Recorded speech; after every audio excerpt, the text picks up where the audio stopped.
정말로 하고 싶은 일을 찾으려면 반드시 다음 과정을 시도해 보길 바란다. 간단하지만 매우 강력한 방법이다. 우선 종이 한 장을 준비해 하기 싫은 일을 적어라. 절대 잘못 말한 게 아니다. 안녕하세요. 어썸 인사이트입니다. 오늘도 성공을 향한 여정을 함께하는 시간에 오신 걸 환영합니다. 우리는 흔히 목표를 세우는 것이 성공의 첫걸음이라고 배우죠. 하지만 여러분, 그 목표가 정말 올바른 목표일까요? 간다 마사노리의 책 비상식적 성공 법칙에서는 목표에도 좋은 목표와 나쁜 목표가 있다고 말합니다. 그리고 많은 사람들이 나쁜 목표를 세우기 위해 성공에 이르지 못한다고 이야기하죠. 오늘은 이 책에서 제안하는 좋은 목표를 세우는 색다른 방법을 함께 알아볼 겁니다. 특히 우리가 흔히 간과하는 하기 싫은 일부터 시작하는 법칙에 대해 깊이 살펴볼 건데요. 조금만 집중하면 여러분의 목표 설정 방식이 완전히 바뀔 수 있습니다. 종이와 펜 준비되셨나요? 그럼 바로 시작해 보겠습니다. 좋은 목표와 나쁜 목표. 자신의 목표를 종이에 적어두자. 그러면 잊을 만한 무렵에 실현되어 있다. 그렇다면 이제 당신이 해야 할 일은 간단하다. 목표를 종이에 적으면 된다. 하지만 이왕 마음 먹고 하는 일인 만큼 실현할 수 있는 확률을 높이고 싶을 것이다. 그러기 위해서는 목표 설정을 정확히 하는 것이 중요하다. 목표에는 좋은 목표와 나쁜 목표가 있다. 좋은 목표는 당신이 목표를 향해 나아가도록 자동 조정한다. 반대로 나쁜 목표는 도중에 장애가 생겨 좌절하기 쉽다. 안타깝게도 대부분의 사람들은 나쁜 목표를 세운다. 왜냐하면 목표를 실현하기 쉬운 메커니즘을 모르기 때문이다. 그래서 당신에게는 좋은 목표를 설정하는 방법을 귀뜸해 주려 한다. 좋은 목표를 설정할 때 가장 중요한 것은 자신이 정말 하고 싶은 일을 찾는 것이다. 그 정도는 나도 알고 있다고 말할지도 모르겠다. 하지만 대부분의 사람들은 자신이 정말 하고 싶은 일을 잘못 알고 있다. 하고 싶지 않은데도 하고 싶어 한다고 단단히 믿고 있는 것이다. 정말로 하고 싶은 일을 찾으려면 반드시 다음 과정을 시도해 보길 바란다. 간단하지만 매우 강력한 방법이다. 우선 종이 한 장을 준비해 하기 싫은 일을 적어라. 절대 잘못 말한 게 아니다. 하고 싶은 일을 정확하게 찾기 위해서는 먼저 하기 싫은 일부터 명확하게 골라내야 한다. 이것이 포인트다. 상식적인 성공 법칙을 알려주는 책들은 하고 싶은 일을 정확히 찾아라는 이야기로 시작한다. 그런데 자기가 하고 싶은 일이 무엇인지 모른다거나 다른 사람의 시선을 의식해야 하는 경우가 많다. 예를 들어 어느 회사 사장이 목표를 증권거래소 상장이라고 발표했다고 하자. 그러면 판매 실적을 올리기 위해 거래처를 확대하게 되고 내키지 않는 고객도 늘어나게 된다. 게다가 조직이 커지면서 부하 직원들과 의견이 충돌하는 일도 잦아지게 된다. 회사가 계획한 대로 돌아가지 않게 된다. 이런 과정을 겪다 보면 역시 상장은 무리였어. 그냥 이대로 놨겠어. 라며 상장하고 싶은 마음이 사라져 버린다. 그런데 막상 사장단 모임에 참석하니 매출의 규모가 큰 회사를 추켜 세우고 세미나에서는 상장한 회사에 대해 정말 대단하다고 설명한다. 그런 이야기를 듣다 보면 우리 회사도 상장할 거니 규모를 키워야겠군 하고 다시 마음을 바꾸게 된다. 회사 규모를 축소해야겠다고 생각하다가 또다시 확대하겠다고 생각을 바꾸면서 이리저리 진자처럼 계속 흔들린다. 그래서 10년, 20년이 훌쩍 지나가 버린다. 실제로 이런 경우가 아주 많다. 그렇다면 어떻게 해야 진자 상태에서 벗어날 수 있을까? 우선 이리저리 흔들리는 두 가지 마음을 인식해야 한다. 그러기 위해서는 하기 싫은 것부터 적어본다. 지금 당신의 인생에서 이 순간 지워버리고 싶은 것부터 적는다. 악의 화신이 되어 될 수 있는 한 내 멋대로 적는 것이다. 상식 따위는 집어치워라.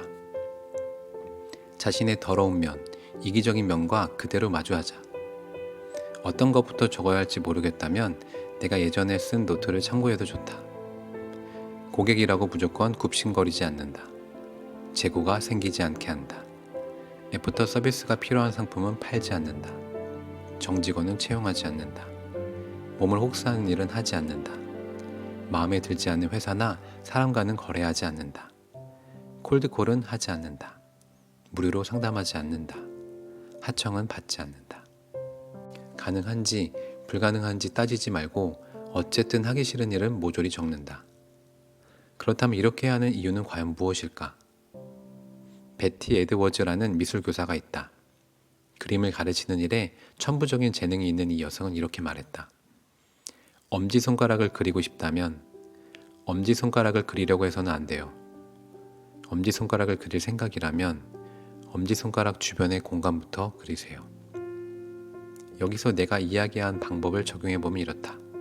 하고 싶은 일을 찾고 싶다면 하고 싶은 일을 찾으려고 해서는 안 돼요. 하고 싶은 일을 찾을 생각이라면 하기 싫은 일부터 찾아내세요. 하기 싫은 일을 정확히 골라내는 과정을 통해 내가 진짜 하고 싶은 일을 찾을 수 있다. 이 방법은 당신의 잠재적 소망을 이끌어낸다. 다른 사람의 시선이나 세상의 평판, 가족의 기대, 혹은 친구나 지인들의 상식 같은 손때 묻은 하고 싶은 일이 아니라 당신의 마음이 원하는 진짜 하고 싶은 일에 초점을 맞춘다. 하기 싫은 일을 정확히 골라내기 전에 하고 싶은 일을 목표로 내걸면 비극이 따른다. 왜냐하면 하고 싶은 일 중에는 하기 싫은 일이 포함되어 있기 때문이다. 예를 들어 회사를 키우겠다는 목표를 세웠다고 하자. 그러면 그 목표를 달성하기 위해서는 상대하기 싫은 고객과도 어울려야 한다. 일이 우선되다 보니 가족과 함께하는 휴가는 엄두도 내지 못하고 아이들과 대화할 시간도 점점 사라진다. 오히려 가족을 뿔뿔이 흩어지게 만든다. 내가 원하는 건 이런 것이 아니다 라며 뒤늦게 후회해도 되돌릴 수가 없다. 이게 최악이 아니라면 무엇이란 말인가? 하기 싫은 일을 정확히 골라내라. 그런 다음에는 하고 싶은 일을 적어라. 그러면 작용과 반작용의 법칙이 일어난다. 자기가 선택한 하기 싫은 일을 100% 안 하게 되면 자신이 선택한 일을 200% 노력하게 되지 않을까? 사람은 정말로 하고 싶은 일을 하게 될 때 뜨거운 열정으로 몰입하게 된다.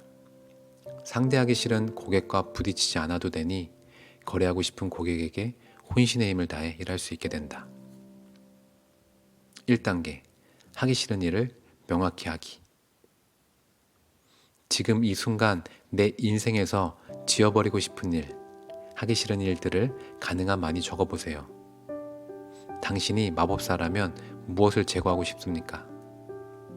당신이 앞뒤 생각하지 않고 일단 일을 저지르는 사람이라면 제일 먼저 무엇을 그만두겠습니까?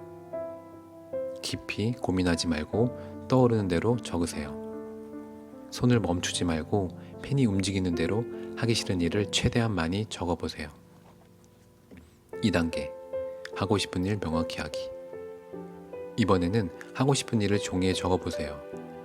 어떤 제한도 두지 마세요. 하고 싶었던 일이 있으면 모두 적어보세요. 실현될 것 같지 않은 일, 말도 안 되는 일이라도 상관없습니다. 기한에도 구애받지 마세요. 당신에게는 필요한 자원인 돈, 지식, 능력, 인맥이 모두 준비되어 있습니다. 깊이 고민하지 말고 떠오르는 대로 적으세요. 손을 멈추지 말고 펜이 움직이는 대로 하고 싶은 일을 최대한 많이 적어보세요. 여러분, 오늘 이야기 들으면서 어떤 생각이 드셨나요? 많은 사람들이 목표를 세우면서 주변의 시선, 세상의 기준, 가족과 친구들의 기대를 너무 많이 의식하곤 합니다. 그러다 보면 정작 자신이 진심으로 원하는 목표가 아닌 남들의 목표를 쫓게 되죠. 하지만 오늘 배운 방법처럼 하기 싫은 일을 먼저 적어보는 것만으로도 우리의 진짜 목표를 찾을 수 있습니다. 이 간단한 과정이 여러분의 인생을 더 명확하고 강력하게 만들어줄 것입니다. 여러분들도 지금 바로 종이와 펜을 꺼내 하기 싫은 일을 적어보세요. 그리고 그것을 바탕으로 진짜로 하고 싶은 일을 하나씩 찾아가길 바랍니다. 오늘의 영상이 여러분께 도움이 되셨다면 좋아요와 구독 버튼 꼭 눌러주세요. 그리고 댓글로 여러분의 하기 싫은 일과 하고 싶은 일에 대해 자유롭게 공유해 주세요. 다음 영상에서 더 흥미롭고 도움이 되는 주제로 여러분을 찾아뵙겠습니다. 여러분의 성공과 꿈을 항상 응원합니다. 당신의 생각을 행동으로 그리고 가능성으로 전환하는 여정을 시작하세요. 지금까지 어썸 인사이트였습니다. 감사합니다.